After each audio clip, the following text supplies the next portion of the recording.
it's good to be back. Thank you. Well, it's good to to be have back you in the new digs. And I'll tell you what, you know, between me not feeling the best the last couple times you were scheduled to come in, and your schedule being wonky, you hung in there with me. So, I always will. Yeah. I appreciate that. So, what the hell's going on with you, man? What's this thing with you with the Pirates now? Yeah, that's crazy. Got a phone call last year, and Joe Klimchak, who's the in-game host, right? He calls me, and this is after I had auditioned and never heard anything back, and was just kind of in a waiting game last year. And he calls me and he says, "Matt, the Pirates are going to the bullpen, and they want to call on you to announce Father's Day." That's how he said it. And so great. He knew how important it was. I mean, he's from Center Township too, so he went to Center High School, and he's living his childhood dream being the end game for the Pirates. And so he knew exactly what that moment was going to mean to me, and he made it 100 times better the way that he said it to me. Oh my gosh. That's awesome. Just the way that he said it, and now I was in my living room, I can picture that moment now forever. And then getting to do Father's Day was my first Pirate game. The place was packed. Mm-hmm. And so how freaky is it to hear your voice go out over, I mean, you've done other venues, I get it, but to hear your voice go out over PNC, is that fucking weird? Yeah. I mean, yeah. Especially for a Pirates game, I think. But then there's also a part of me that's this is what I've worked for. Absolutely. I've posted on Facebook 12 years prior, and I was doing high school games at PNC in the same chair, same headset. And I had someone take a picture from behind. So you saw me and you saw the field. Mm-hmm. And the caption on it's still on Facebook. And it says, "The Dream." Ah. And it's prophetic that was. Yeah. And so there was a part that was this is so wild. And then there's a part that was this is exactly where I wanted to be. And sitting in this, it's a cool thing, because I think we can all imagine saying stuff like that, but for them actually to come true in that, maybe I got called to go announce for another team somewhere else, but to do it in your hometown, your team, nothing like it. Nothing like it. And then to do a walk-off on your first game, Jack Sawinski. Timing was good there for sure. Yeah, I just remember turning to our producer and just kind of making eye contact with everyone in the production room of are you kidding? Well, we tend to like to make the shows evergreen, but you know what? Not with you. The Pirates are losing their mind. How about this? I was so I should have worn Bucko stuff. Opinions of this? What's going on here? It's just awesome to see, and you know what? I mean, I think there's a little bit of excitement now being generated with this team. Maybe some of it warranted. Maybe some of it is just people being excited. Can't blame them. No, absolutely not. But I actually think that, do I think the Pirates are going to go all the way and win it all this year? I don't think so. But the fact that they're making the strides that they are makes me believe we're in for another run of what could be. Maybe some postseason here. I mean, what they've done in the last month, they're the hottest team in the National League, and they got all this young talent, and there's still more talent to be coming up the pipeline here. Who just got hurt? I mean, we just lost our star. Yeah, O'Neal Cruz. Yeah, O'Neal Cruz. I mean, they're doing this without him. Right, and I think that's the other kind of bizarre part. And now, you're a baseball guy. Mm-hmm. It starts and ends with pitching, and that's the Pirates pitching that's has been blowing me away. I mean, I'm more blown away by the one that probably shouldn't blow me away, but that'd be Keller. I did not expect. Yeah. I didn't expect it. I don't know. I'm not surprised. He finished last year really strong. Yeah, he did. But, he had a roller coaster year. And then I think that's where I am is all right, consistency. Can we keep this going? Can we keep moving this? MLB was 162 games, pal. Right. That's why they call it the dog days of summer. It's it. And, I'm excited, though. I mean, the fact that they brought Kutch back was a great move from an organization standpoint, and for Kutch, obviously, he gets to sleep in his own bed. He stayed in Pittsburgh all those years that he was gone. Right. But the best part of this that I just think is, we were talking about before we got on here about, everything happening for a reason and connecting, is the trade. When McCutchen got traded, who they got in return for that.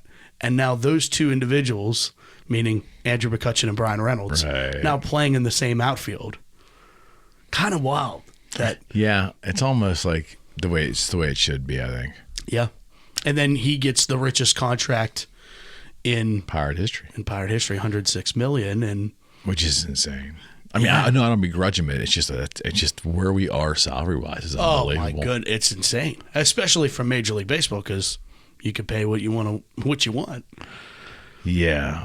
Do you think football's catching up though in terms of the salaries? I mean, they always lagged behind, but the argument was, hey, 16 games versus 162. Right. And I think that there's always going to be that argument. And I don't know how you feel about this, because I feel like you're pretty similar to me in being a baseball purist, but I've actually surprisingly enjoyed the pitch clock and moving these games I didn't around. think I would. But I didn't at all. The speed of the game is I didn't realize there was as big of a problem. I should have, but I didn't realize it in terms of lethargic games. I just went to a game last week with work during the day, 12:30, and it went 2.5 hours. That's a beautiful thing. It's beautiful. Some games have been around awesome. the 2 hour mark, I think, and they've had a couple, which is, I don't know, about 2 hours is kind of like, if it's an afternoon special or something, okay, but you take your kids out, 2 hours is a little quick. A little bit.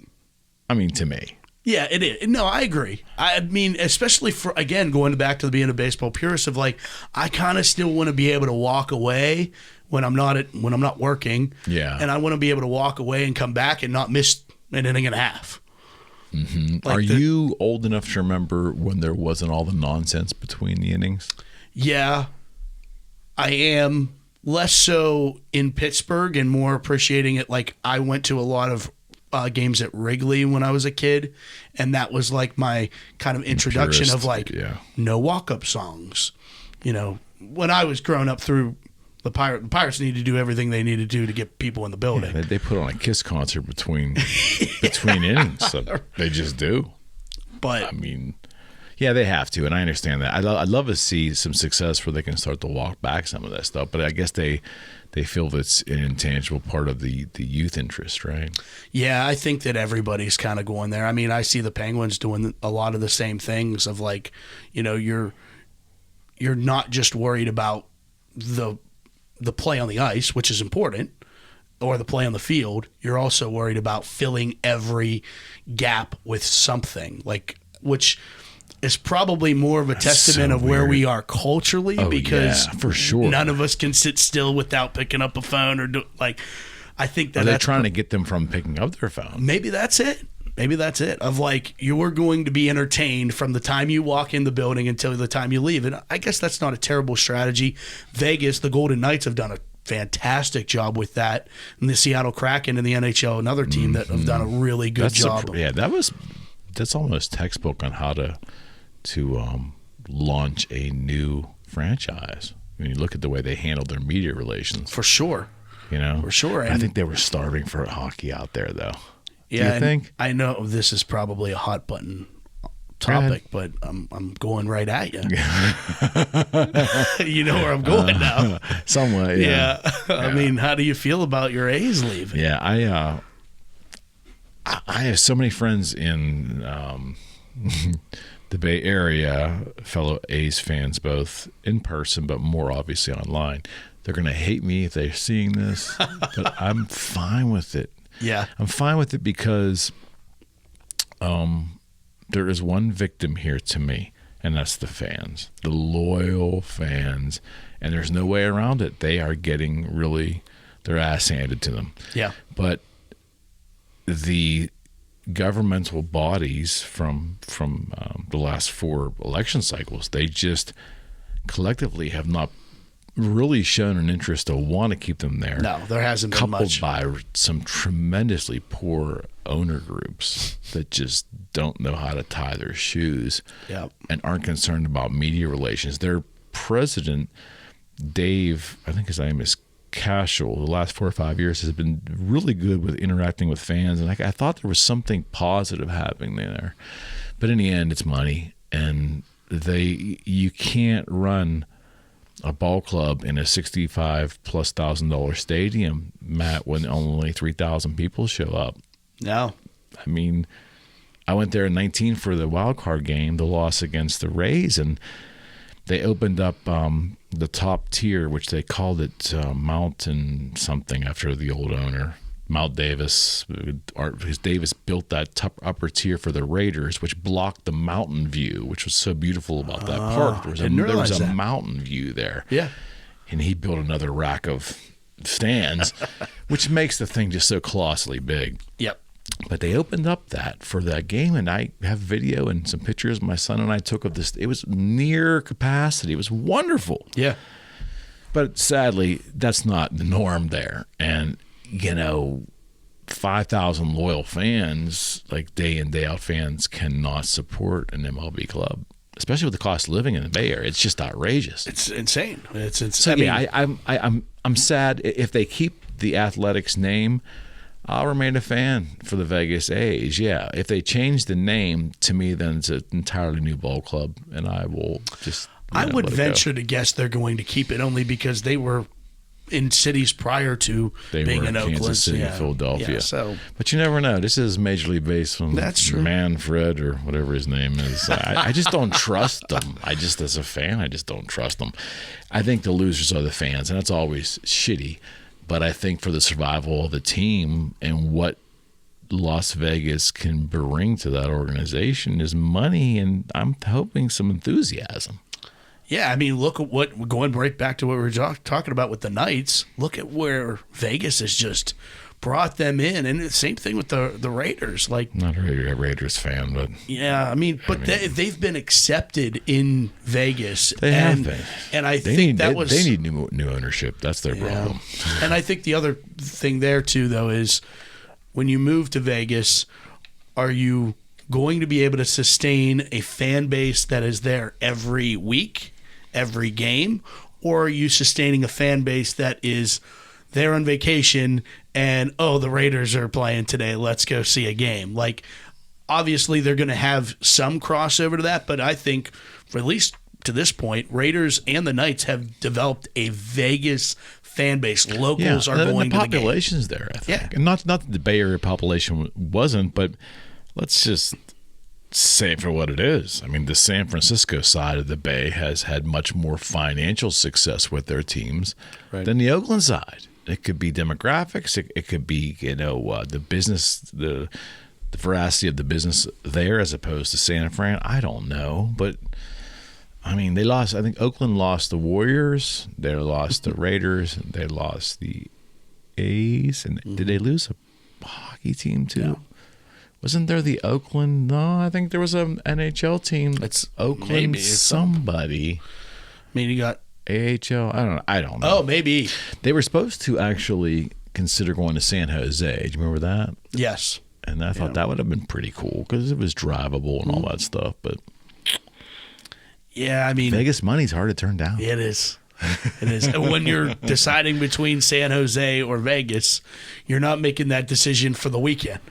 No, and the argument was that people this is what I had heard was in the Bay Area. The argument against San Jose is it's viewed as like an industrial, not an industrial area, but a business park area. It's like the business centers are there, like these business parks. Yeah.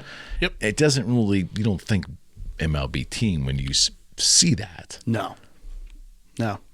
It just thinks because it's part of the tradition of the MLB is going away. Is that progress or is that necessity? Yeah, and I mean I think that's the bigger problem with globally as Major League Baseball is like they still need to allow this, allow the sharing of this video, the TVs deals, these blackout deals, the fact that these local regional cable networks are just harboring the games. Like if you don't have the right package, you can't watch the game. It's hurting baseball. Baseball needs to come in and say, this is not going to be our marketing moving forward, because look at what the other leagues are doing. I mean, the NBA has a bunch of games. They're on regional networks, but they're not as held down 100%. And bogged down. 100%. Like if I bought or you bought an MLB package, you would get blacked out in Pittsburgh. You still couldn't watch. Oh yeah, like that to me. I'm giving you my money. Take my money, please. I just want to watch the Pirates, and I want to be able to watch them on my cell phone or watch them. Whatever. I think that'll change. It's going to. I mean, it's coming. AT&T Sportsnet has not been actually the most trouble-free television station either on either of the cables because of the pixelation, and I don't know what's going on there. But so they're still with AT&T Sportsnet, correct? Right. How long does that go?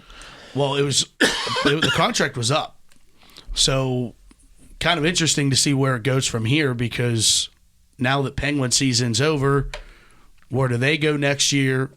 Does AT&T stick around for the duration of the Pirate season, or are we going to make a move mid-season, which happened a few years ago when they went from Root to AT&T Sports? Yeah. Which was kind of funny. Like one day you were watching like Root Sports full graphics package, and then the next day totally different network. I remember Same that. channel. I remember that. And I was been watching like on MLB TV, been watching A's games since 2008, 9, and everything out there was Sportsnet. And then all of a sudden, like the Pirates were also Sportsnet. And I'm like, you're too young to remember KBL, huh? I am. In the 80s, late 80s, it was Bob Walk was first in the booth then with Steve Blass. It was the KBL network. Landy Fateri and missing one was someone else. Jim Rooker was in there for a while too. Okay. Yeah, KBL. And it was like just you had a box on your top of your television, and there was maybe different tiers, and you might have had like 25 to 30 channels, and one of those clickers was KBL. Yeah. And the Pens played on there too, if I'm not mistaken. Yeah, so I mean, why does the NFL or the NFL does not do that, huh? No, because all their games are national. I mean, regional, but they have the deals with CBS. By the networks. Yeah, CBS and Fox are the two big players, and there's just so much money in the NFL. That's probably what it is. Well, there's not that many games though. See? There's not. No, the NFL now owns Thursday night. They have Sunday night football, Monday night football. So what's your thoughts on that? I mean, it's the best product right now in North American sports. Like football is king. Like there's just the money backs it up. Well, the fan enthusiasm. Yeah, everything is going in that direction. So why not? I mean, as long as you don't, I think that they've made smart moves. They haven't touched Saturdays. Those are reserved for college football. They haven't touched till the end of the season, right? Right. Yeah. Once college football's over, then they seize their opportunity every chance they get. They leave Fridays alone for high school football. So far, right? We'll see. Well, there were some makeup games from the COVID era, and all that crap was not on Fridays. Yeah, probably. Well, those 2 years were strange. I have no problem with Mondays and Thursdays and Sundays, and I don't get it. Now, the players don't like the Thursday game. Is that what we're seeing? Yeah, it's a tough turnaround. That's a tough turnaround. And you know what is like from a broadcast standpoint too, of like that broadcast up until last year, which was now Al Michaels took over Thursday night last year.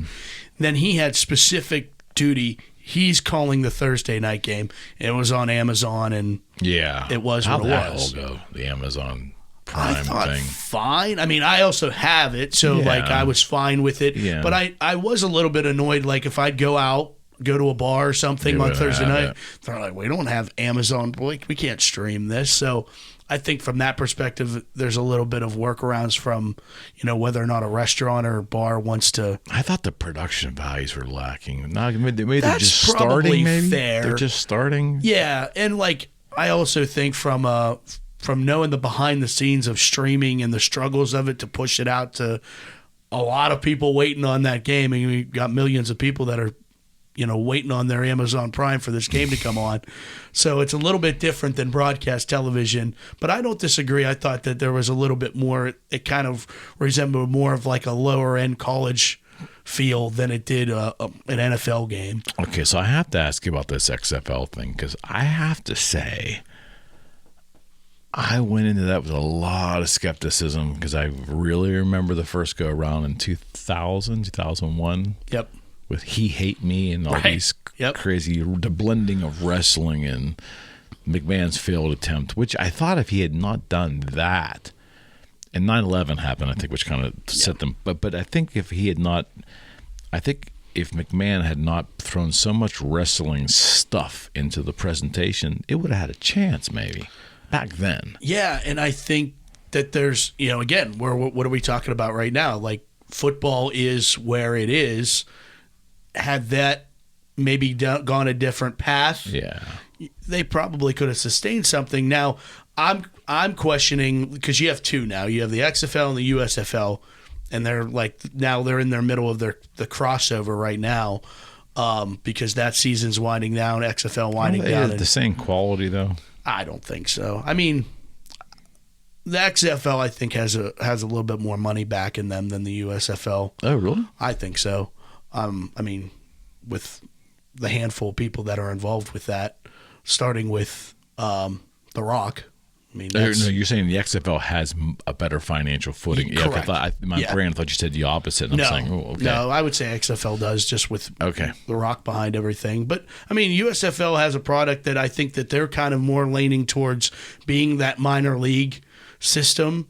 And the XFL, I think that they're maybe going on more of a model of we have spring football, and then if these players do end up going to the NFL, great. But they're not going to.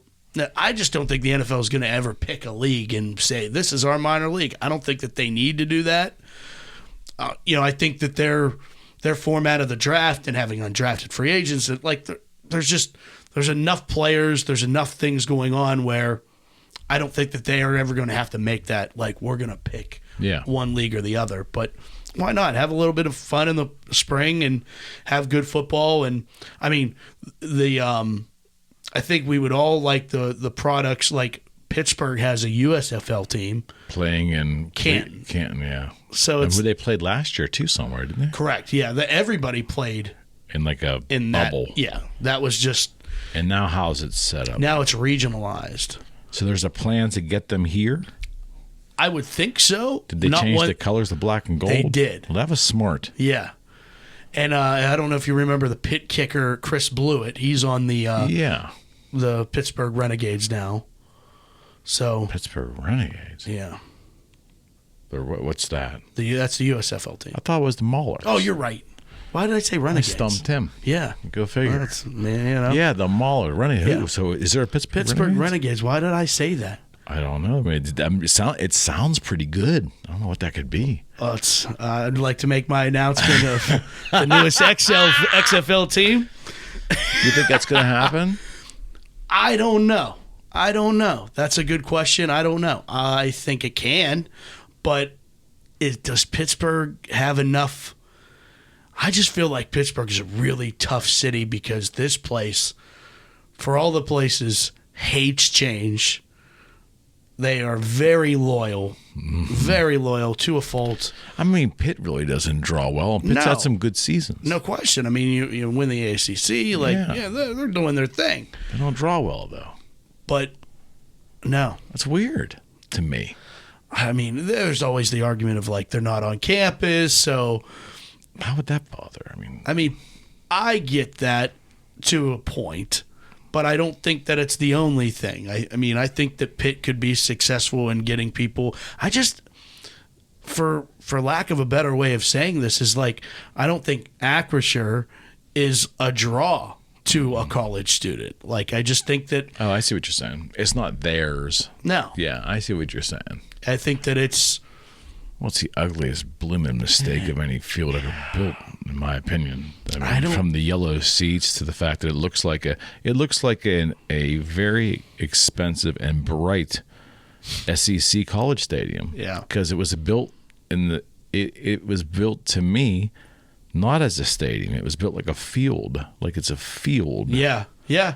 Do you know what I mean? Yeah. Which doesn't play great in the NFL for some reason. No, visually. And they've tried to do their best in like closing in that second level with the one by the scoreboard with that club and doing everything that they're doing. But yeah, I don't disagree in the sense that it even for Steeler games, it's okay. But like when you go across the parking lot and you walk into PNC or you walk into PPG, like those buildings they'll catch your eye. No question. And PNC is beautiful because of location, and it was built expressly for baseball. Right. I thought they were going to build this Heinz Field expressly for football, and it doesn't seem like it screams football to me.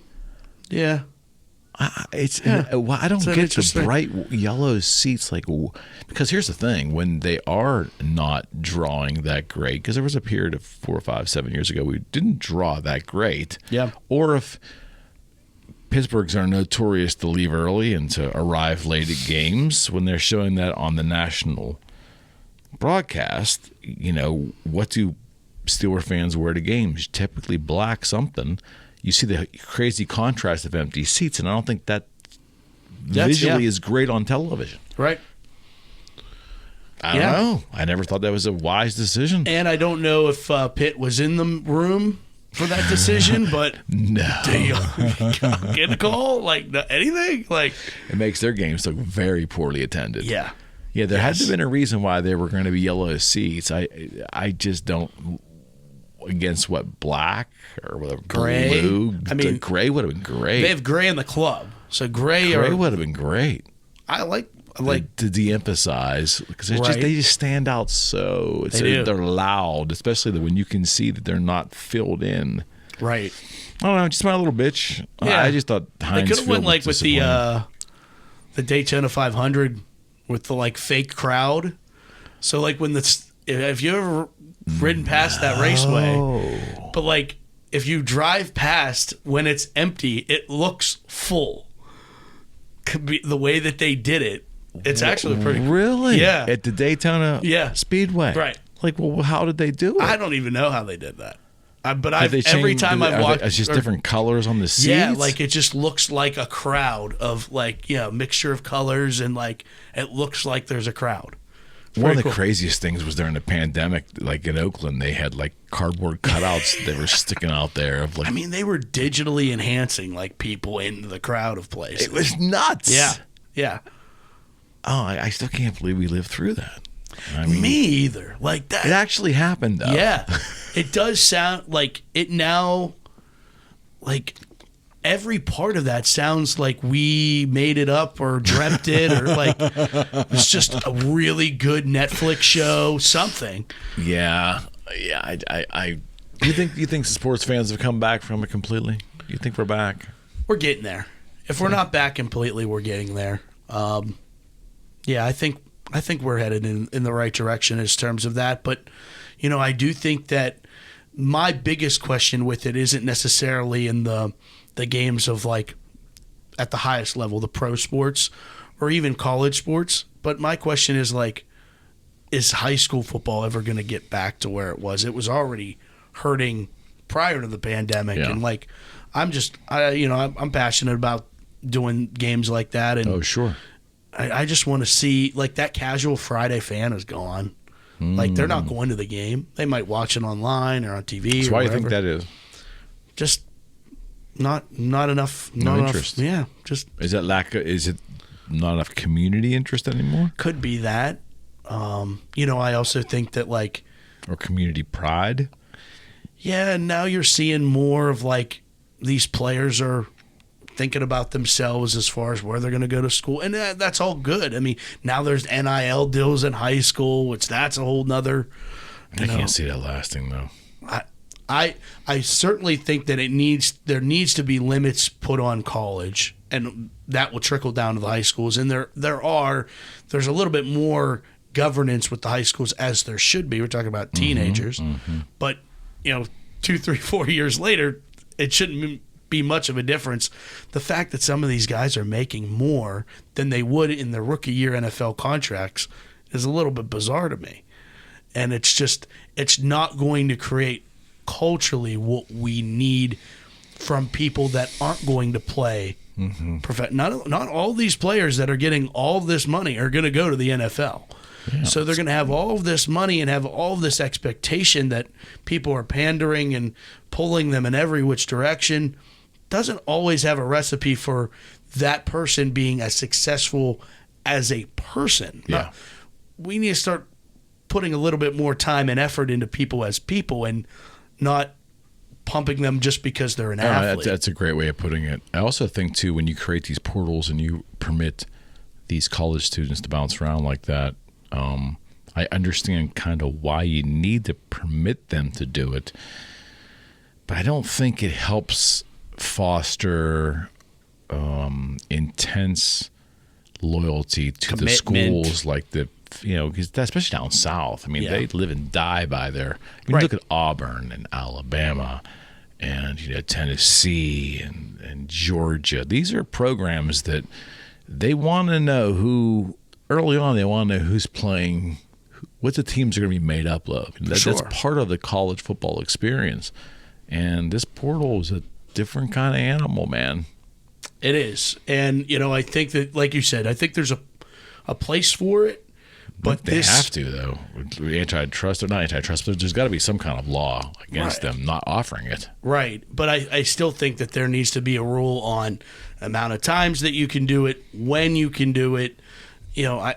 Putting in some kind of, I'm not the person that's going to solve this here today, but some kind of rule that, requires you to have X amount of credits where you're still working towards, like some of these guys are coming in and they're not doing anything. And well, I don't care because I'm going to go to the next school. Like you're still there to get an education too.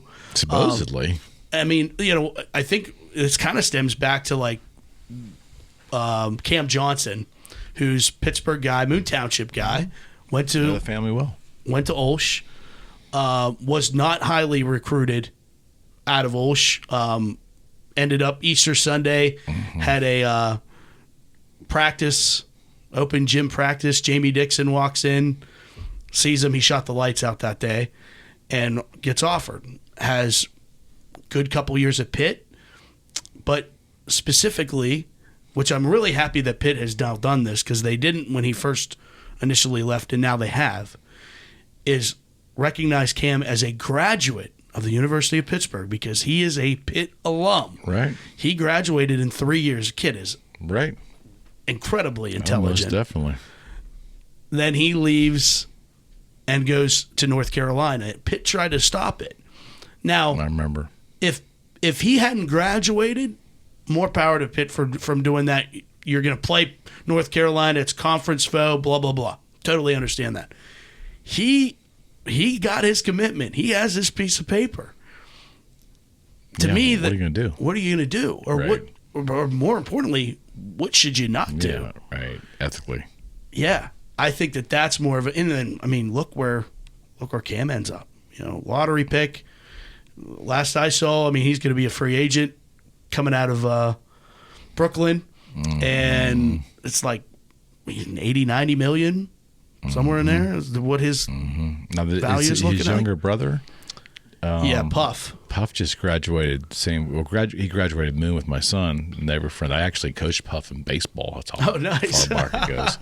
I love Puff. Love that kid. Yeah, yep. the best personality. No question. Disposition, I should say. Disposition. Yeah. So, what's his? I've lost track, but he was on he had some trajectory, right? Yeah. So he just entered the portal. Left North Carolina, and now he just committed, not making this too evergreen, but a couple weeks ago to Penn State. No shit. He's going to go to Penn State now. Wow. And play, yeah. Wow. See? Yeah. I mean, if it's done right, I guess it can. Ultimately, all I care about is it ends up being the best thing for the kid. Which that part's important, but I think that what I want to not see, it can't be the Wild West though.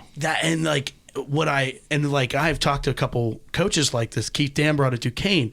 It's like you're afraid to coach the way that you've coached your entire career, because if you say the wrong thing to the wrong kid, well, I'm out of here. Yeah, they've got a quick answer now too, which is interesting because, that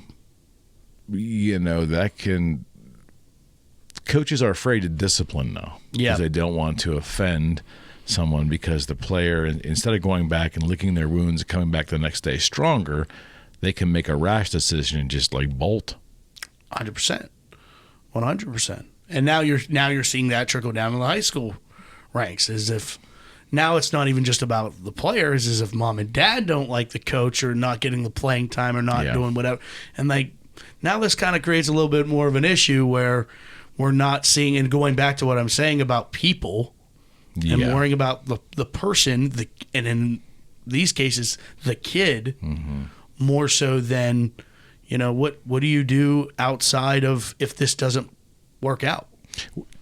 Looking, 100-mile view out, but also trying to play Nostradamus for a second. Do you think football is going to suffer over the next decade or so with the lack of participation based upon CTE and some of the other stuff that's coming out? Yeah, I'm concerned with it. I think that, I was watching a podcast, a couple of NFL guys the other day of talking about it and letting their kids play, not letting their kids play. To me, that's horse's mouth.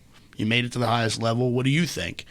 And I think that it's important from what I gathered from that is, middle school, no earlier than middle school, that midget league football, where, man, there are some, and I don't want to make this blanket statement, but there are some great youth football coaches out there that teach the game well, that teach how to tackle correctly and all of that. But as you well know, coaching baseball, youth baseball, there are an equal, if not more of an amount of coaches that are just coaching it to make sure that John is the star quarterback or the star shortstop. I think in baseball it happens more than any sports.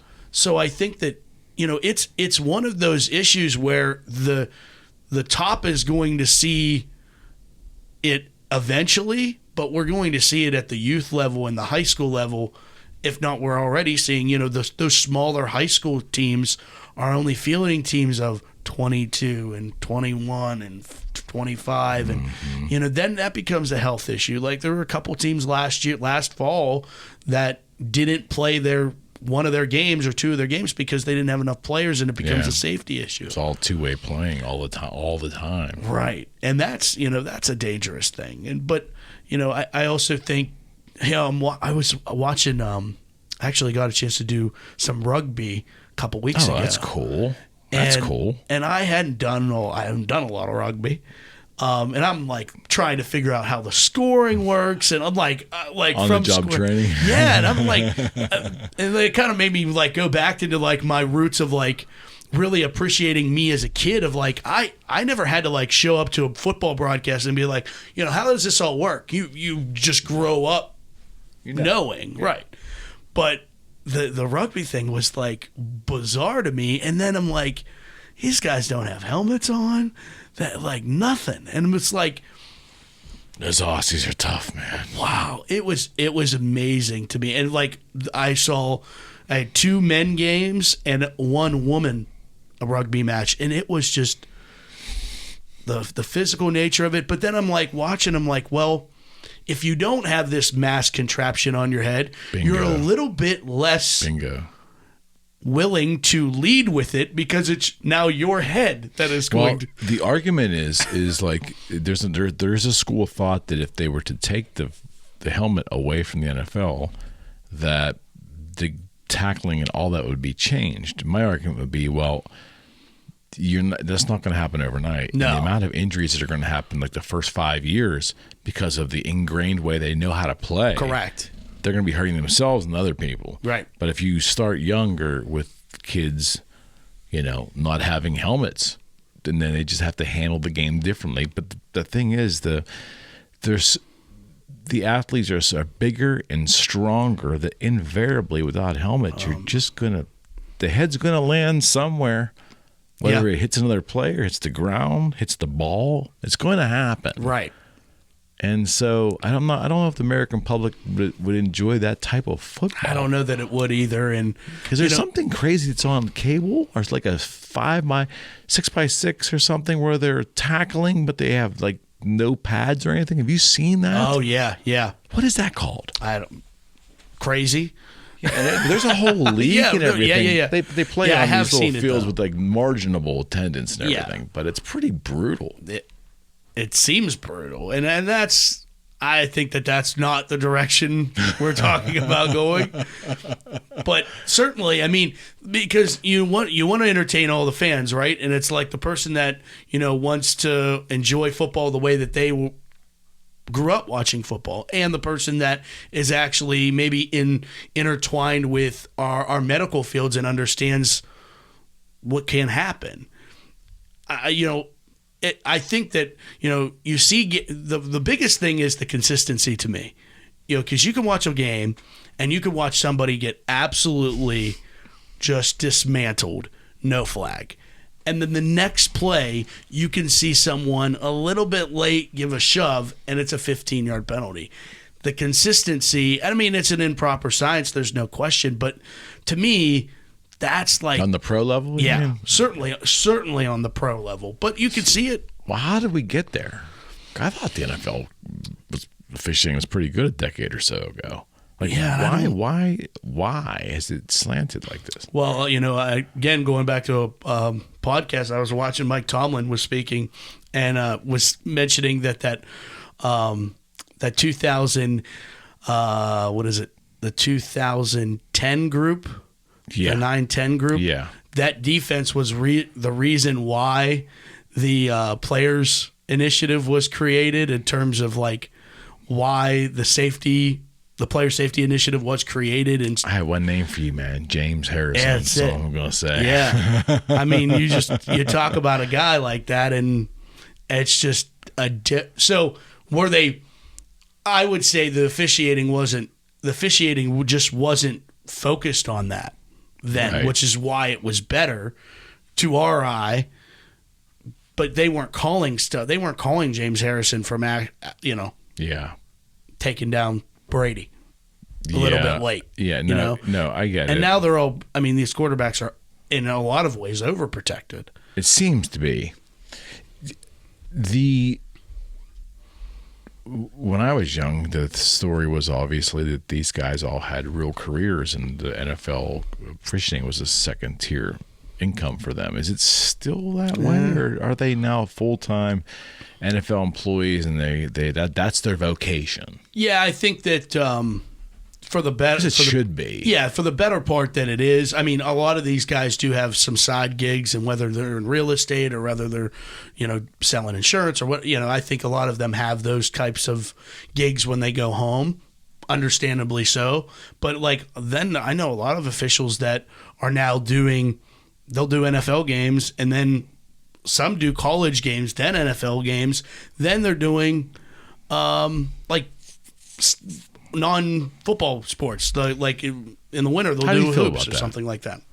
If you're good, you're good. If you know the game. I also think I'm not an official by any stretch of the imagination, and nor would I want to be.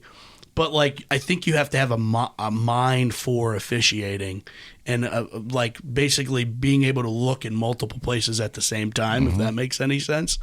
And just that understand, it's very hard. I just saw an article not too long ago that said a community little league said that if you yelled at a coach or an umpire, that you would need to either do one of those two things in order to come back to be able to watch the games. You would have to either ump 3 games or coach 3 games or whatever, volunteer your time. Yeah. Certainly at the youth level, we could use a whole lot of that. Yeah, I have a slightly different take. I think that today, with the billions of revenue that the NFL takes in, and what's on stake, not just for fandom, but for the gambling and everything, it's all legal. Right. I can't see how the NFL does not say, well, we're going to put some mandates on our officiating crew. They're going to be full-time. We're going to pay them exemplary, and we're going to encourage and say, look, this is a job that we just, I don't know if it's legal, but you can't have this position and go through our schooling and be part of the club. Yeah.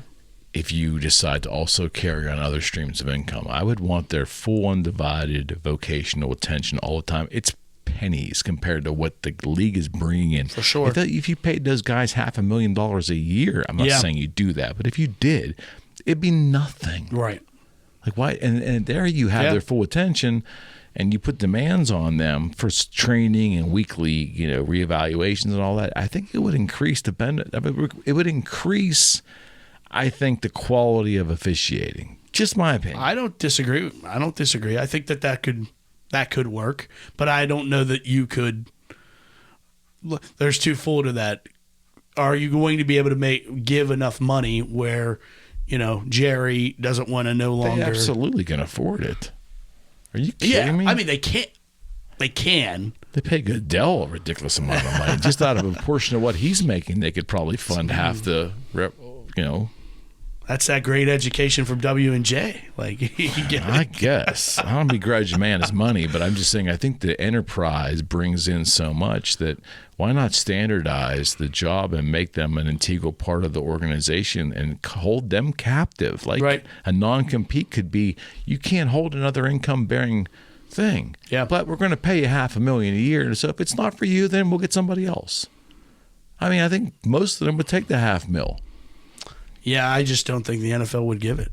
I just don't think. Yeah, I don't. I think at that time you can clamp down and you can work on the integrity issues. You can work on the consistency issues. You can do a lot of things you're absolutely right. If you have them, if that is their only vocation. But man, maybe there's legal reasons they can't require that of a human. I don't know.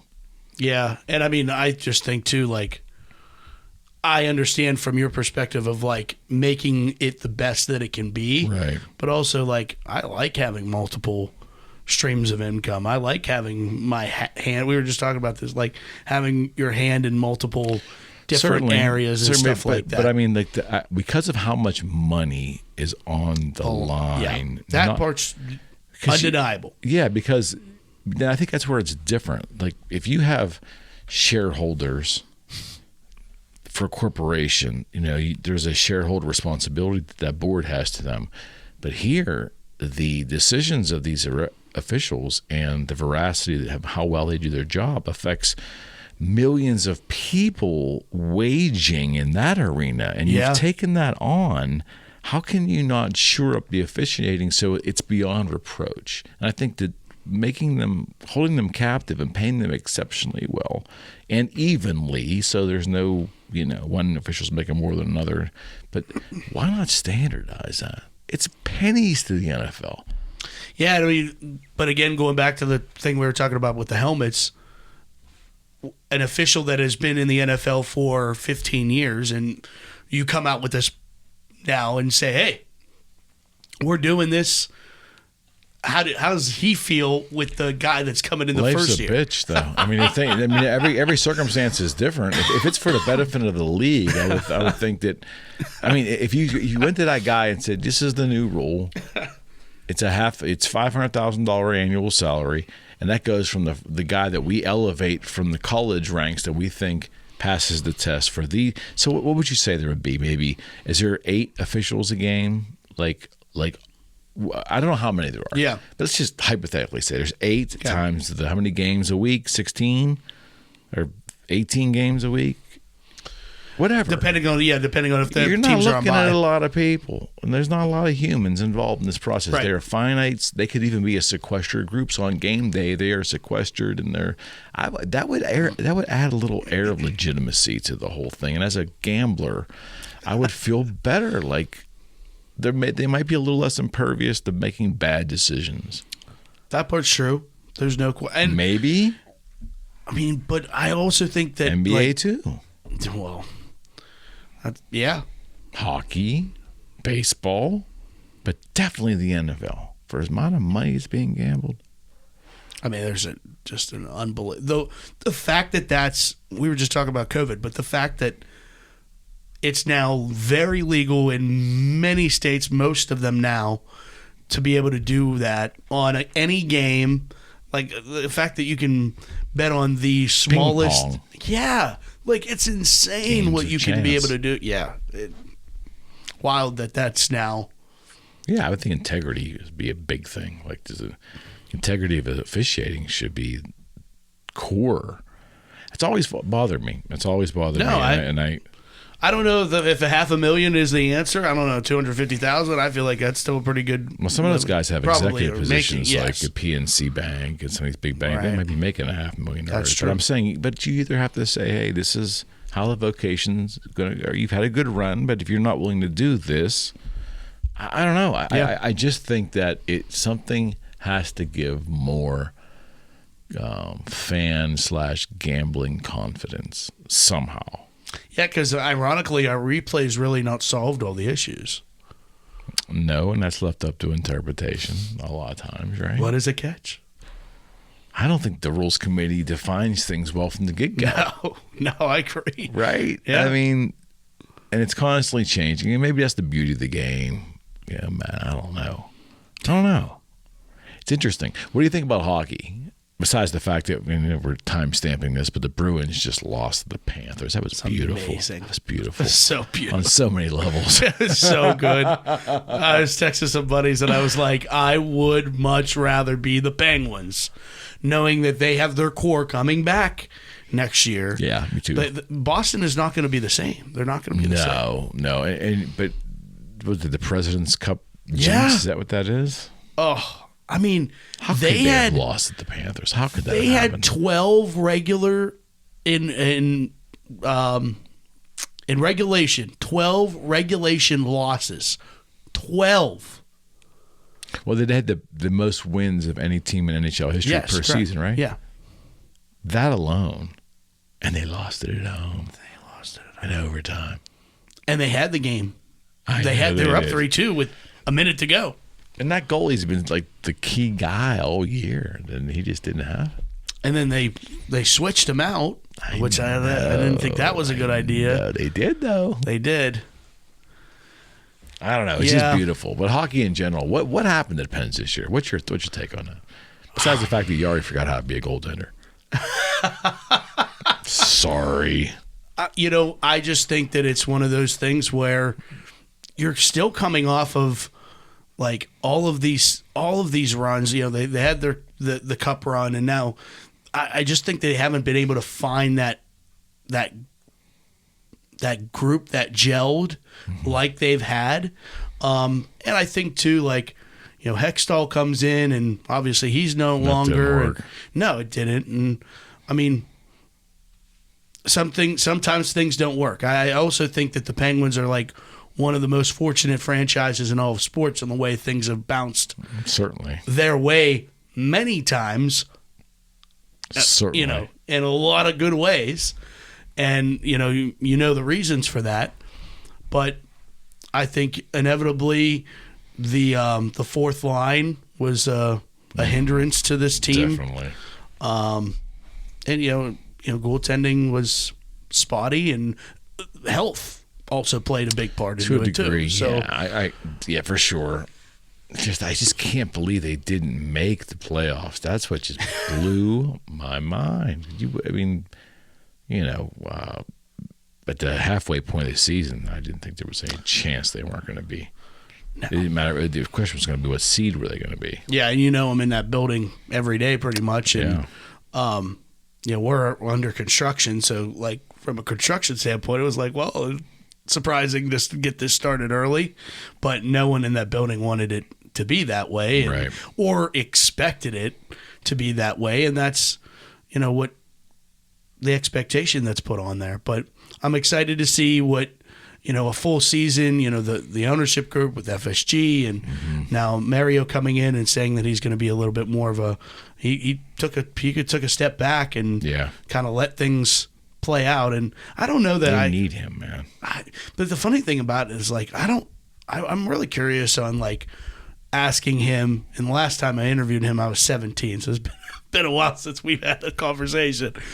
But I'd just be really curious of like asking him where he would be if his life didn't play out this way, because I don't think that this is like what he ended up wanting to do, but so many things we were talking about that, like so many things go one way or the other. I mean, him getting sick and all the things that have gone on with his family and so many great things, but so many things that were not so great. And I'd be curious to see like what, I don't know if he'd give me a canned answer or not, but I'd be curious. He's just so private. Like I can never see him doing like a long, deep conversation, a reflective conversation. Maybe we're 5 or 10 years away from him doing that, maybe someday, but it would definitely be good television. Oh, I mean, still to this day, when I interviewed him when I was 17, he's putting the headset on and he goes,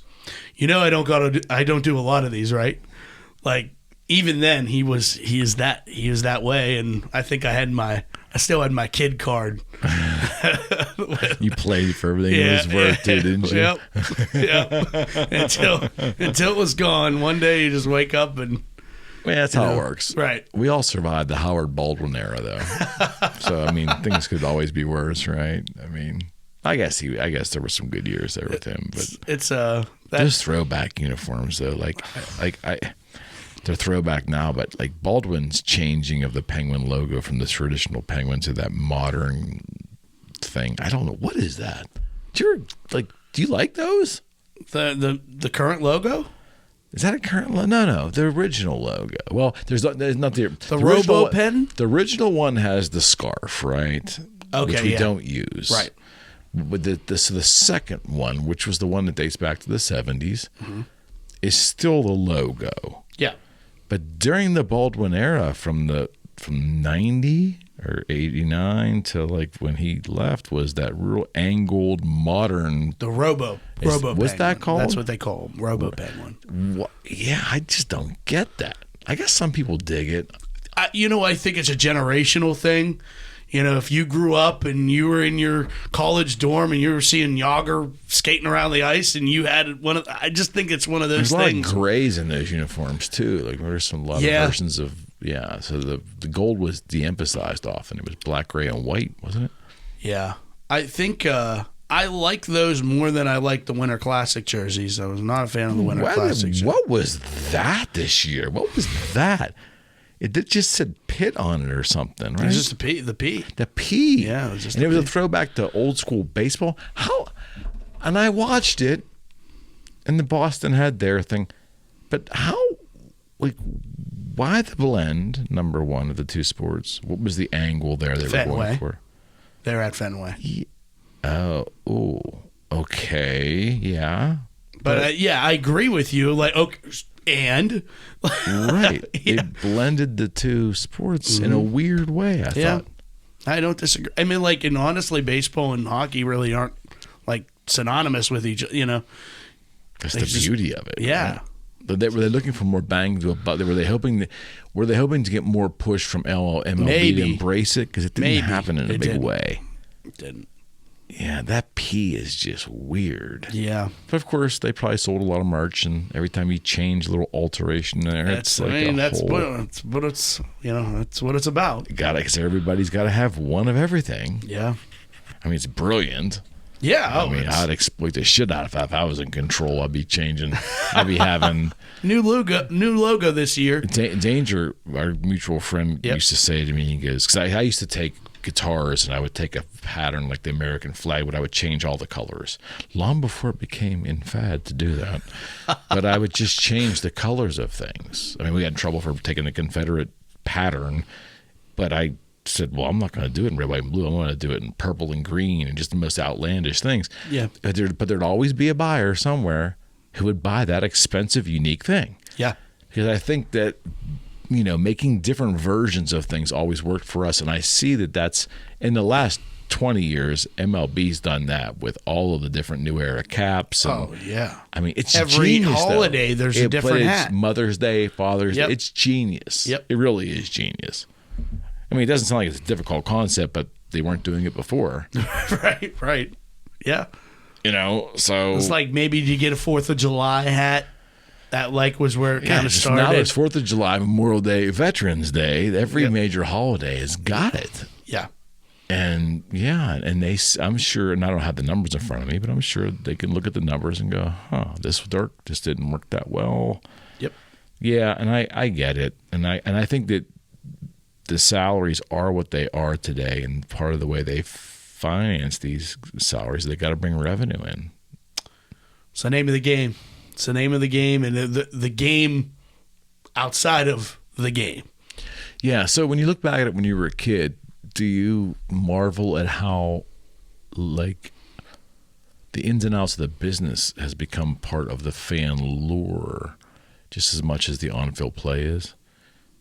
Yeah, and I think, too, kind of being on the inside of some of them gives me a totally different appreciation for, why play this song or, why have this sponsor in this spot. Pirate games now, they do a Captain Morgan last call. Just those call to action stuff that, we don't, as consumers, think through every time. We're consuming them and we don't know that we are. But certainly when you're kind of in it or you're saying it or whatever, it's wow, there's a reason behind why that they're doing this jersey giveaway. It's not to give you the free jersey. It's to show everyone in the bowl what the jersey that they could go purchase at the merchandise stand is. Oh, most certainly. But you and me as a consumer, if you're just sitting at the ballpark, you go, wow, that's so cool, they got a free jersey. But somewhere else in the ballpark, Jason is out there going, I want that jersey, and I'm going to go to the store and buy it. Yeah, no, it's all great marketing. Yeah, the joke is dating back to when I was a child in the 70s, where it was, there wasn't as many, but there was Jersey Day, and it was usually attended pretty well. And then, of course, Orange Crush Soda was sponsoring it, and you had a big old Orange Crush logo on it. We didn't care. We got the free jersey, or the Windbreaker Day. And I will tell you, I still have it. 1977, the Pirates had Dave Parker Bat Day.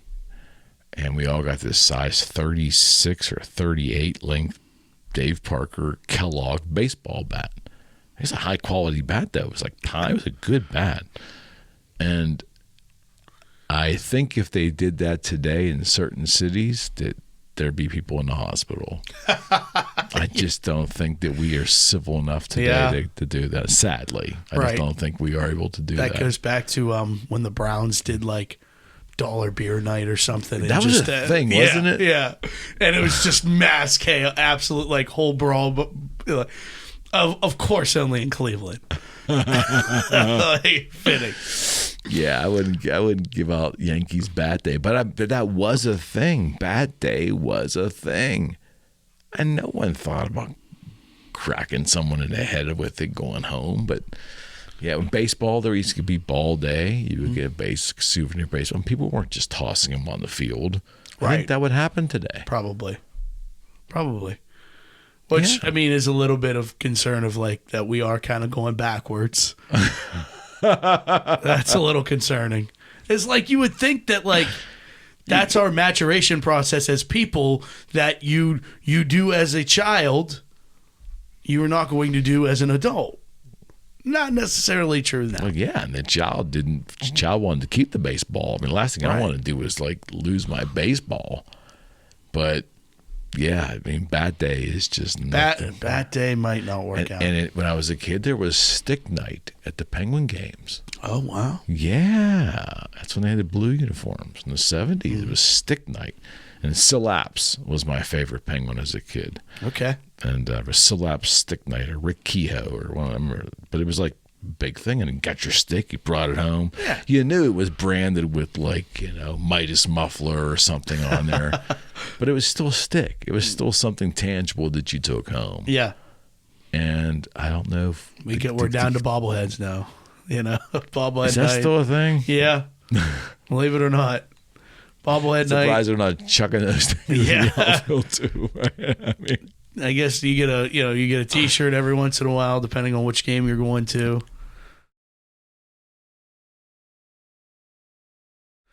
I mean, the only team that I don't think really does much of anything aside from a towel is the Steelers. And I know they did like breast cancer pink towels. I was at that game, and they gave away a pin for the Franco Harris game. Okay, a pin. Okay, right.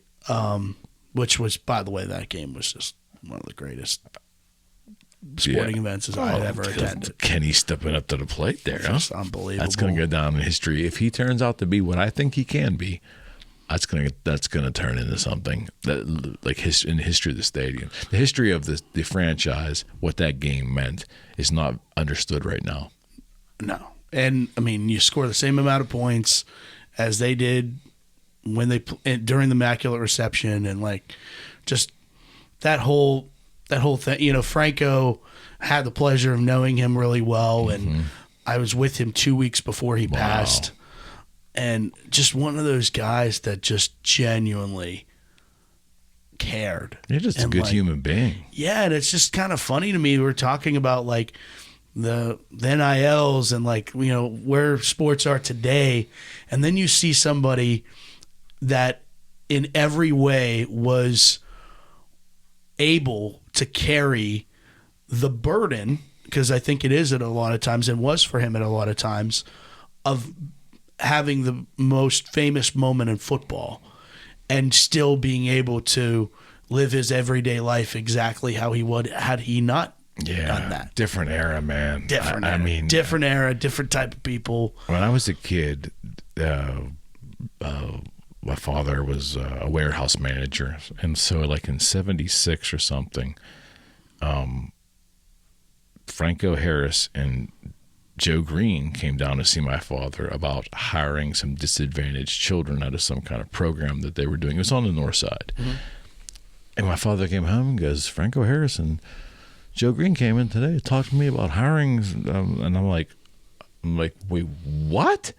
But it was just so normal. They were just there they wanted to see, and they knew their celebrity would kind of like massage the thing. For sure. But they were there doing that, and it was just, I don't know if that type of entrenchment in the community in that capacity happens much anymore. It's all staged. Everything's staged. Yeah, or putting your name on something, their name on something that is being run, and now you have your name on it. Yeah, I mean, I think that there's exceptions to the rule now, certainly, but I mean, there's just never going to be another Franco. What he has done, what he did for this city, the community. Yeah. I mean, he came to my school when I was in junior high, Cornell, and he came with a contingent of Steelers. Larry Brown, to just tell you how far back it went. But Rocky Blyer, and we were in open classrooms, which was strange. Partitions were separating the classrooms, but in this big open classroom area, each Steeler took like a room, and for that half hour, he would sit. Larry Brown was in ours, and he sat on the desk. He was a mammoth of a man. Sat on the desk with his leisure suit, just talking to us and answering questions. Yeah. Like, it was very relaxed. There wasn't a bunch of Steeler security people there. It was just it was a different time. They were still like almost like gods to us. Yeah, but it was the civility. The expected civility was different. So I mentioned 2 weeks before Franco passed, I was with him, and this was totally unplanned and somewhat bizarre in connecting my worlds. So the Globetrotters were coming to Pittsburgh day after Christmas, like they always do, and we were promoting. So a Globetrotter was in Pittsburgh promoting that they were coming, and it was going to be at the arena. And originally we had scheduled a Globetrotter was going to teach a Penguin how to do a trick, and a Penguin was going to teach a Globetrotter how to do a trick after practice. Very cool. Penguins canceled practice. Now that's out the window for whatever reason they did. And so like me and my boss are kind of scrambling to like figure out what's going on, like what we're going to do to fill this time. Sure. She kind of looks at me and she was like, we should call Franco. because he has come to the arena. He'd been to a couple shows. She knows him quite well, as do I. So it's like, it just kind of made sense. So we called Dana, because if anybody knows Franco, Dana, his wife, is of course the gatekeeper. She's his bulldog. Like, for as nice as Franco is, he needed it. Dana was not going to let anybody in that she didn't think was worthy of being in. But also, in the same token, an absolute sweetheart of a lady. And called her easily. Like, a couple minutes later, we were going to go to the History Museum, Heinz History Museum. We're going down there to meet him and her at the museum, where they have all of this memorabilia from the Immaculate Reception set up all throughout the museum. So we go down there. We're walking through the museum. Franco's there. We were there for 2.5 hours. Mm-hmm. And I still have a bunch of B-roll on my phone of Scooter Christensen, who was the Globetrotter, who I had spent my career with. He wasn't really familiar with Franco. Right. He's from out Vegas. Like, he really doesn't know. Right. And so we're kind of giving him the history before he ended up meeting him. And they hit it off, just like two athletes. And there's just this 2 hours of B-roll of Franco walking through and talking about all this memorabilia and explaining. Yeah, how cool is that? That's a once in a lifetime circumstance. And it was one of those things where I said in that moment, I'm going to remember this for the rest of my life, that I was here, 2 weeks before the Immaculate Reception, blah, blah, blah. Little did we know what was gonna happen. Yeah. And we did a video with the two of them, and I don't even know, it's divine, whatever you want to call it, however it happened, it did, where we played this video at the Trotter game 2 weeks later, and it started with Shane, the Globetrotter Scooter, just in the shot alone, and he's saying, we're here to recognize the 50th anniversary of the Immaculate Reception, and it also happens to be the 50th anniversary of the Globetrotters playing the day after Christmas in Pittsburgh. And I think everyone in the building was like, they're going to do a nice tribute to Franco. Yeah. But like that 2 second window, and then Franco slides into the frame, and like the view on people's faces was just in total shock and awe. Amazing. And it was one of the coolest things. Yeah, that's amazing. It's amazing. It was one of the coolest things to like genuinely be a part of, and one of those gifts where you don't even know you're gonna get. Yeah. I got this strange coincidence to me. I was at the time, mid 2000s. I was going to Florida, and I'm coming up the escalator. Came through the shuttle, up the escalator toward my gate, and I get going up the escalator. And there's Franco's statue in front of me, but a ways up. I look over, and there's Franco going down the escalator. And I went, Franco, and he goes, "Hey, how you doing?" He goes, "It's always there." And I said, "Have a great day." He goes, I mean, he couldn't have been any cooler, but it was 1 in a million shot. Yeah, right. There it is. And the people that were on the escalator with me, like, who's this asshole screaming at Franco Harris? I'm like, I couldn't believe it. Like, what's the odds of that, right? He's coming down, I'm going up, and there is his thing. Yeah. And you don't think nothing of it, because it was the mid 2000s, and I think we hadn't even won the 2000. I don't think that was even before we won 2000, the 2006 Super Bowl, or 7 or whatever it was.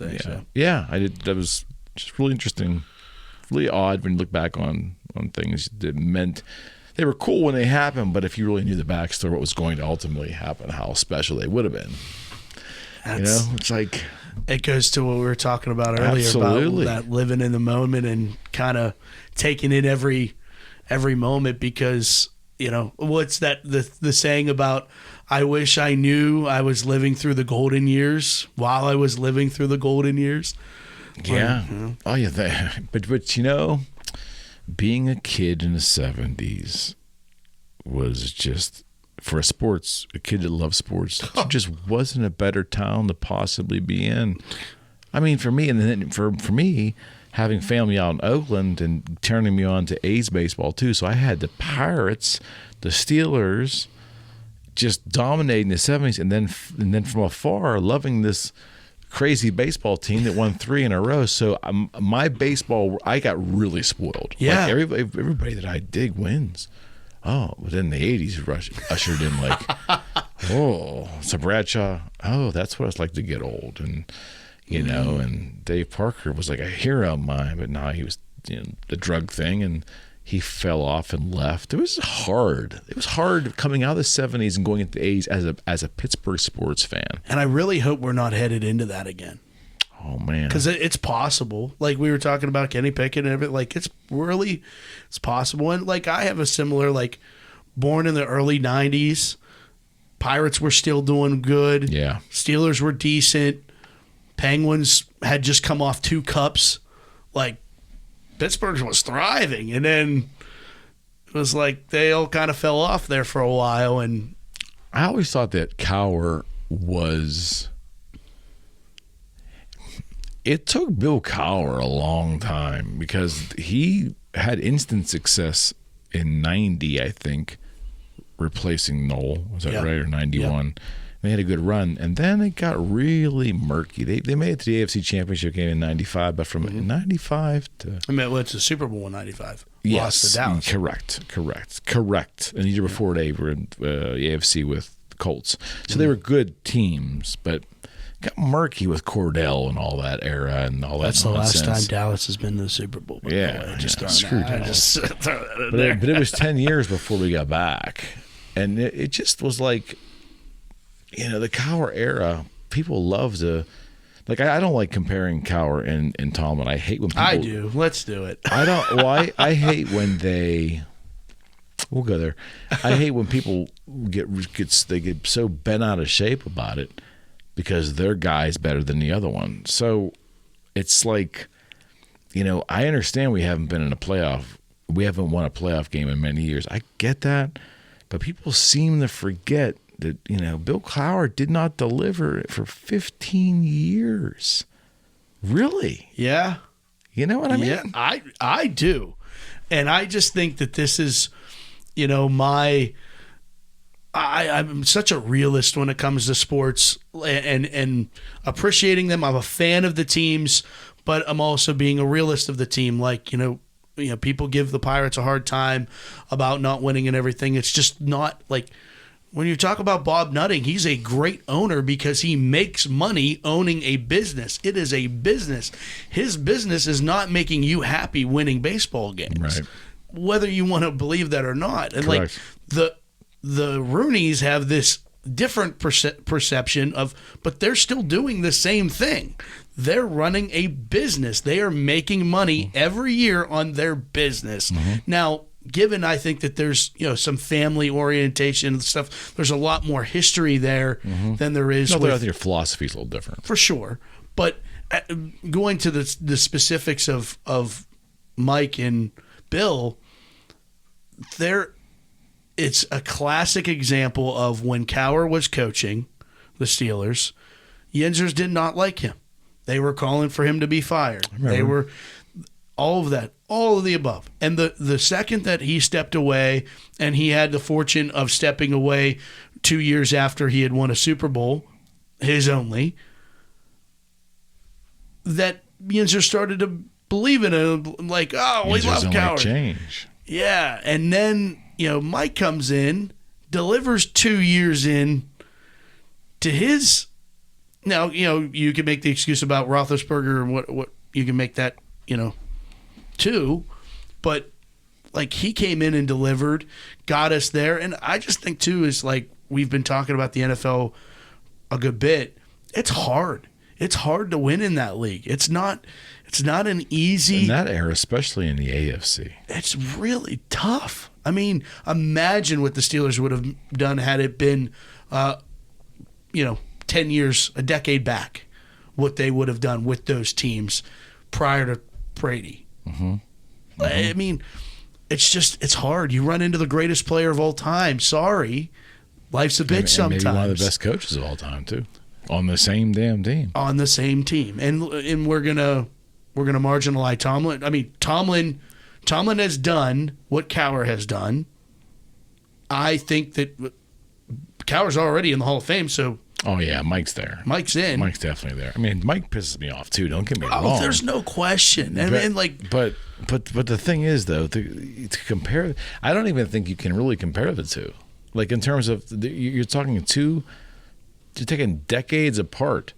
The game changes too. The worst gripe I hear about, and I'm sure you've heard this too, is Tomlin won with Cowher's players. Yeah, that was all bullshit. That's ridiculous. Like, that argument to me is the dynamic of teams change every year. Yeah. All across the league? Every year. All across the league, every team. The dynamics change. Things change.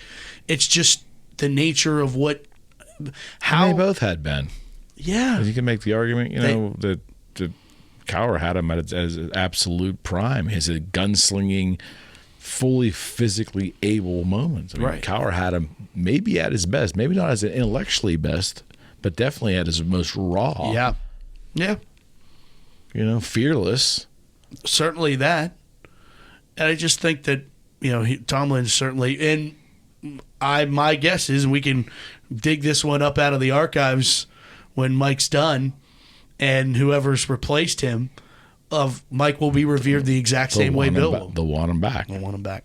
Yeah, because we be careful for what you wish for, because the Rooneys have been lucky. Oh, no doubt. I mean, I'm sure there was they deserve credit, but they've also been lucky between Noel. And Noel probably was around a couple more years, and he probably shouldn't have. But then again, they were saying that Cowher was winning with Noel's team back in '90. For sure. And I'd much rather someone stick around too long than to make 3, 4, 5 decisions. And now you have 3 coaches in 5 years type situation. We're so spoiled over that. Spoiled. We're so spoiled over that. And then look at the Pirates, too. I would love for Shelton to be a guy that's here for 10 years. And leave when he feels like it's time for him to leave. Yeah. I don't know if he's that guy. I'm just saying. I don't either. I think it's probably too early to tell on that. But way too early. Yeah, but I actually think that Shelton has a lot of the same qualities as Clint Hurdle did. With he's not a yeller. He's not gonna get in the guy's face in that way. Clint lost the team the last couple of years, though. It seemed to me from afar. Yeah, but the team kind of just was falling away Maybe. too. I mean. Maybe. Tough to win. Tough to get guys excited about what they were putting on the field at that point. My argument though is that Hurdle didn't get any offers when he was gone, and that told me something. Yeah, but I also think that he was kind of on the way out anyway. Like, I don't know that he would have. But there's 32 teams, right? I mean, 30, but yeah. Yeah, so there wasn't just one offer. I was kind of like, that was telling to me. Yeah. I mean, I think that it was more he was on the. I don't know that he would he have entertained an offer. I don't know. Maybe that was part of it. But it's funny. A friend of mine coached college baseball, was struggling, and had met Clint at a conference. Texted him and said, "Skip, not playing well. Any suggestions? Our guys aren't doing well." And Clint called him and said, tell me about it. Tell me about what's going on. We're not getting our pitching. Everything's struggling. You know how much baseball is a mental game. And Hurdle said, doesn't sound like you're having any fun. And they kind of pulled the reins back a little bit. And that team, that specific Penn State Greater Allegheny was a team, went on to go to the small college World Series. But I say that just because I think Hurdle has that mindset of this team, this specific team with Shelton now, is playing very loose. Yeah, they're having you fun. have the sword, you have the jacket, like they're having fun with it. Yeah, and I think there's enough youth on there to drive that it's probably making. I mean, I don't know if all the veterans still can understand exactly what's going on, but they think it's fun. Yeah. Yeah, I think I'm optimistic, man. Wow. Can we just take a moment? About the Pirates. I can't believe I'm saying this, but I'm kind of optimistic. And with the A's just falling off a planet, at least I got good baseball. You going to jump on? Yeah, I think so. I think so. Well, we'll be happy to have you. I was rooting for them like in 12, 13, 14, 15. Yeah, of course I was. And then McCutchen now is having what's he hitting now? 3-something. I mean, he's just. Wouldn't it be unbelievable if he won the MVP? I think that's a lot to ask for, but I mean, like, but I'm saying like all-star. You never know. I don't think that's crazy. You never know. I mean, they can't give an MVP to a primary DH anyways, but no, unless he hit 400. Yeah, I mean, are you kidding me? Like what he's. Speaking of that, 400. Do you have an opinion on that? Why no one can do it? Baseball's hard. Isn't it amazing though? I mean, like as good as these guys have gotten, man. It's still just so. I mean, to your point, yeah, the hitters have, but so have the pitchers. Yeah, I guess just so. Think that I mean, like the information the pitchers are provided with on tendencies and what a hitter doesn't like, and knowing they don't have to go more than 5 innings. Yeah, let it all hang out early. And I think the pitch clock has absolutely gone into the pitcher's advantage more than the hitter's advantage. That might change, though. I think the reason being is the batters are not used to, which is true, recollecting their thoughts so quickly. Yeah, but I think they will over time. Maybe not 1 year, but I think over time, when they know that the pace has to be, this is what it is. I mean, I think like players like Tony Gwynn could have adjusted to that. Rod Carew, Rose, I think those guys, because they always kind of kept one foot in the box anyways. Like, right. They were ready. Those guys could have adjusted. And I think it's on the other side for the pitcher, too, of like certain pitchers like working quick and others don't. Yeah, it wouldn't have worked for like Carlton and some of those guys who like to walk around. Rick Russell used to walk around. Rosenbach 3 times between pitches. Even Bob Walk, man. We love you, Bob. But you tend to be a little slow on the draw there, too. And they would draw games out. Steve Blass, I remember Steve Blass, and he was not a fast worker either. So, yeah, I mean, I don't know. It's going to be some growing pains for these players in terms of the speed of the game, but they'll adjust. And the kids coming out of school, they're going to adjust. They're going to have to. Just even like the quickness of hitting the walk-up song, which last year, by the way, was my responsibility as a PA announcer. Oh yeah, yeah, that was on our cool. that was on our to-do list. Now this year, no longer is our responsibility. They took it away from us. Longtime PA announcer Tim DeBacco for the Pirates prior to stepping away. He only did afternoon games last year, but Tim is a musical absolute genius. Yeah. Actually, he'd be a great person to have on just because I'd love to have him. He is. Will you do it? Yeah. Well, we're gonna get him on the horn here. All right. He just has an ear for genre of music and everything, so he wanted that. He wanted that control. The players don't pick their songs. So no, they did. But he wanted the feel of when to hit them.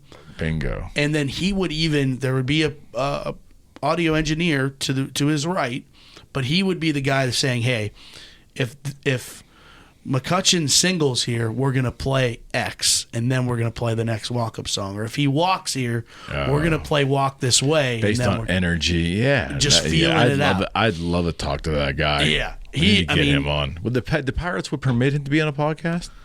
And they permit you to be on a podcast, yeah. right? I mean, and he's no longer doing it, so. Oh, okay. Yeah. The reason I asked that question is I've had some trouble getting some of the radio icons in this town who I think would love to do it. They're getting pushed back from their stations.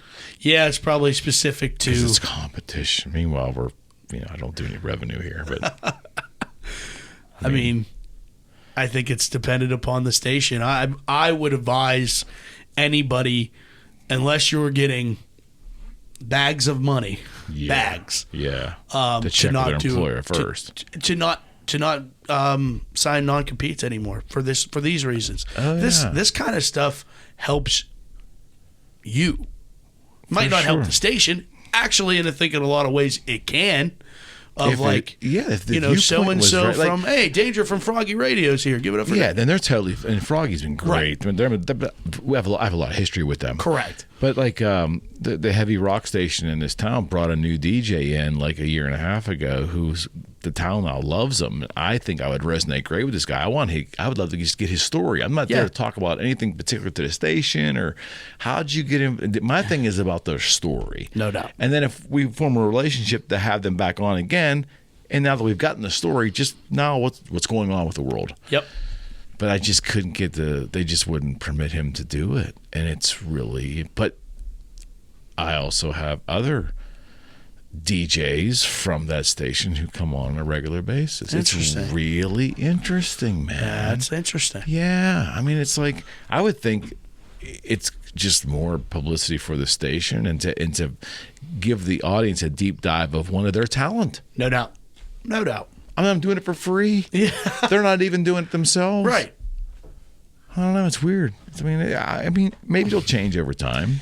You know, podcasting's not going away. It's not going away. It is not going away. I mean, we just started one on the for the arena. Yeah, we just started one. Yeah, I saw that. We're just trying to get people you're to set come for on. It, though. You love it. First off, you love it, but you know, you got that host thing down pat.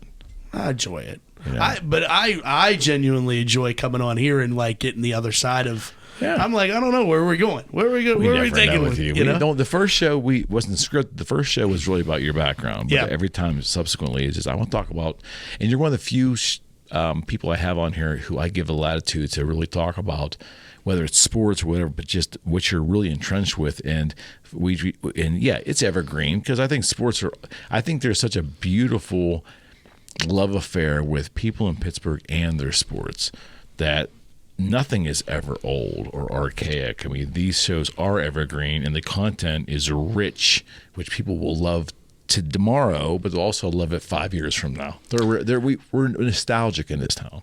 And I think too, it is funny though, because from a sports side is like the deeper I get in a career form of it, the less I like pay attention as a fan of like, it doesn't come, Sports Center does not go on in my house when I get home. I disconnect from it. Yeah, you have to. And I've enjoyed it because like I still enjoy going to a game as a fan. I went to a Pirate game as a fan a week and a half ago and like enjoyed sitting down. Now, don't get me wrong, I'm sitting there and I'm going, okay, when's that song play? Okay, like you're thinking about ad reads and stuff like that a little bit, but it's still nice to like sit down, have a beer, have a conversation with a coworker or a friend or whatever, and get that. But yeah, I think now it's like, you're not as entrenched. I feel like if you talk to 25-year-old Matt Fargo, he'd tell you he'd be able to drop stats. Couldn't tell you. Well, you're at a different place in your life now. I couldn't tell you. I mean, it's like it's interesting when you have a vocation in a passion of yours, which you do. I did it with guitars, and your perception of that field changes when you're entrenched in. I'm not saying it's a bad thing. It can.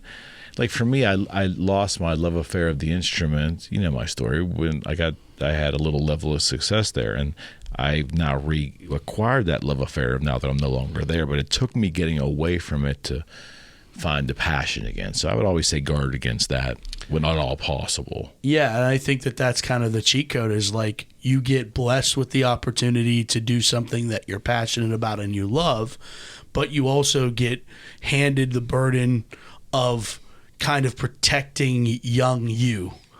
Ooh, that's a good way of putting it. And that's hard. Yeah, it's actually really hard. It's difficult. Yeah, and I did not think that of like, and you know what? And it kind of makes me stop and think of like understanding maybe more of where an entertainer is in, not being on the whole time. Like that was their dream, and now they're living their dream, and it's like, or an athlete, same thing of like, you don't know until you're in it what that all entails. And, don't get me wrong, wouldn't trade it for the world. Right. But at the same time, it's like there are parts of it where, you get that friend that's like, wow, I was rooting for you. And now that you're here, there's that rough edge. There's the sandpaper between the two. Oh, yeah. I remember reading an interview with Mike Schmidt decades ago from the Phillies, and he said we get paid a lot of money to play a Child's game. and I have to beware that because of the money and the business of it and the pressure to perform, I lose a little bit of that child excitement all the time. I have to find ways of getting it back. And he said, sometimes I just can't get it back. I remember him saying that. Wow, that must suck. The money would be great, but I mean, it's like, but to lose your enthusiasm for something you've loved your whole life, but you get a little older and long in the tooth, you realize that that's a thing. Guarding your child, guarding your inner child. Yeah. That's a thing. It is definitely, especially when it's your passion. It's what you love. It's what you've always dreamed about doing. And for sure, I think it's an important thing, but I think it's also where you need to kind of compartmentalize a little bit of, this is a job, and I'm enjoying what I'm doing, but it's also a job, and that it's important to take steps away from for sure your job, even if you're passionate about it. And I think that's why I go back to enjoying having my hand in a couple different things, because it's a lot less likely that you get burned out if you do it that way. Most definitely. So before we wrap up here, where can they find you in all the different ways? All the different ways. You're everywhere. Yeah. So on social media, who is Matt Fargo on Instagram. He's still trying to figure that out, but that's his handle. We're still trying to figure it out. Or it'll be an answer to a Jeopardy question at some point. Might be. Who was on the Eric McKenna Project podcast. There you go. So who is Matt Fargo on Instagram, Matt Fargo on Twitter, the Party on Fifth Ave podcast on PPG Paints Arena on all the streaming platforms as well. And I'm looking forward to having some pretty exciting guests on too. So just had Liv Morgan from WWE. How badass is that? Cool. It's pretty, and again, wasn't a huge WWE. You can have Aerosmith person. On now. They announced a concert there. Yeah, we can. No, they're not going to. Their farewell tour of Aerosmith. Well, they're like Kiss. They're right? not going to need much help. They're not going to need my help to sell that building out. That's you don't sure. think 50 years? I'm not going. No? Nah, I'm not going to pay that to see that. It's okay. like 50 years, man. That's it's dinosaur rock shit, and it's like I'm telling you, man. If you've never seen them before, then maybe go. But because it's the last time you if you have a reference point of what you saw with them years prior, and you thought that was a great show, I wouldn't advise maybe seeing them now. Unless you're nostalgic. I don't know. Interesting thought. Who is you sitting here today? Yeah, you're like, I need to go. I would need to go see them. Who's that? Like that number one? Oh. But those bands aren't even around, though. I mean, that's why I'm saying you sitting here today.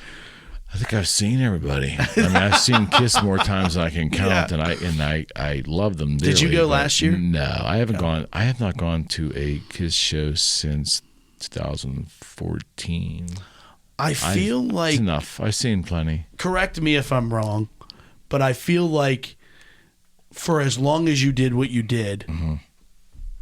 Then going to a show as a fan would be like me announcing for the Pirates for difficult. 30 years and then showing up as I feel like that would be weird. Yeah, that's a good point. I went there as a fan and not associated with the band in 14 because I had ended in 13. Yeah. And so 14 I went and I thought it was fine. But it's hard to see. And it's a little bit in sports, probably the same way, but in music, it's hard to see your heroes get older. It's hard. It's hard for me to, especially when they dress up in face paint and spandex when they're in their 70s. That's a whole different thing.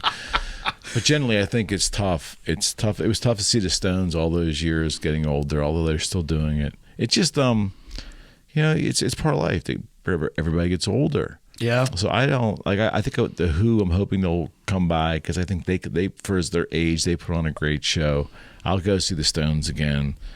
But outside of that, man, if Robert Plant and Jimmy Page or Led Zeppelin would do something together, like the last thing, I probably would go. But there's only count them on one hand that I would actually go and pay now.